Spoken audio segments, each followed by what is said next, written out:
নমস্কার বন্ধুরা, আমার চ্যানেলে আপনাদের সকলকে স্বাগত। যা গরম পড়েছে তাই ভাবলাম আজকে আপনাদের সাথে একটা আইসক্রিমের রেসিপি শেয়ার করি।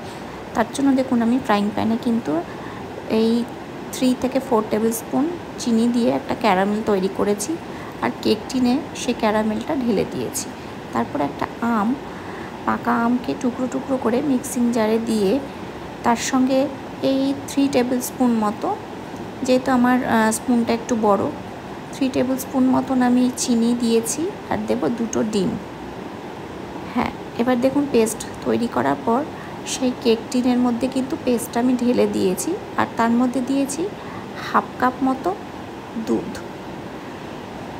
আপনারা যে কোনো দুধ ইউজ করতে পারেন। তারপর একটা চামচের সাহায্যে কিন্তু আমি একটু নেড়ে দিয়েছিলাম।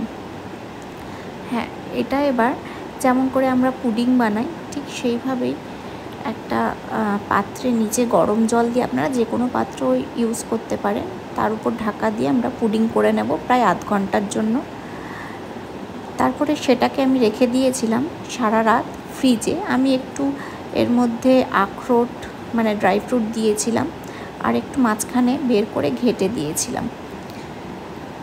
তারপরে আমার সকালবেলা বের করে দেখেছি আইসক্রিম কিন্তু তৈরি। কেমন লাগলো? ভালো লাগলে লাইক, কমেন্ট, শেয়ার আর সাবস্ক্রাইব করতে কিন্তু ভুলবেন না। ধন্যবাদ।